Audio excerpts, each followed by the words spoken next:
Alright, so I'm going to do a quick video update of all the stuff that's going on at the nursery. We've been super busy. I've been transplanting all day. We also have some orchids flowering, which is fun, but we're not selling those. So right now we're getting ready for the big opening day on April 1st. These are all brassicas freshly transplanted today.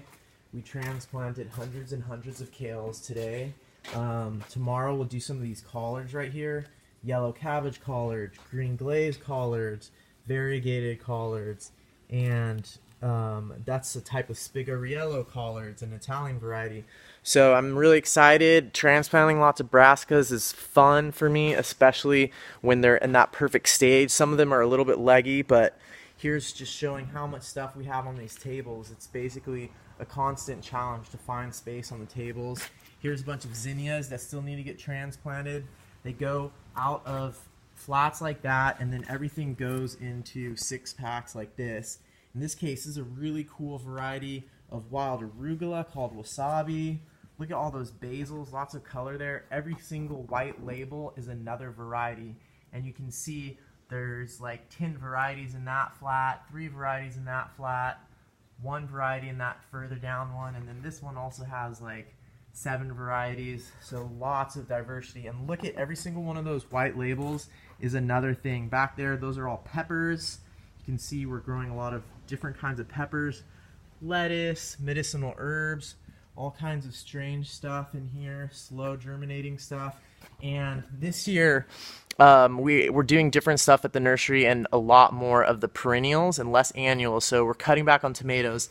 This is some of the tomatoes though, so this is what cutting back looks like. Each one of those is a different variety. You got green stripe, you got a wild variety from the Galapagos, lots of cool cherry tomatoes, red fig, red pygmy bush, some unusual stuff that you can't get anywhere else, but we're cutting back, I swear. And these are all more medicinal herbs. We're starting them from seed in here, then later they'll go into bigger things. Some of these will go up to gallons. Look at all this chard that's already been transplanted, and it's starting to, you can see now it's growing into the flats.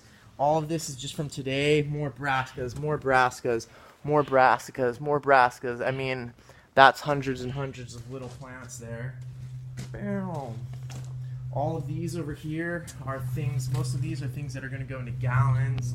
Some of these will be sold in 4-inch. Some really cool stuff. I love the Malabar spinach. Artichokes, more Malabar spinach. We've got some cool Malvaceae. This is the a hemp-like plant that's used for its fibers. Really cool flowers. It's actually in the mallow family though, which is really neat. Really cool flowers. Kidney vetch, and we've got all kinds of good stuff, spilanthes, and lots of different types of mullein and different types of marigolds, and that's this new kind of cilantro we're doing this year. It's rock tamachat, named after a permaculture center over in Thailand, so super excited about that. Wakatai as usual, really cool marigold that's used in a culinary way. So just showing some of the annuals. I'm not even going to go back there where there's hundreds and hundreds of gallon pots, 1-gallon pots with different perennials. So that's just a little update at the OAEC nursery.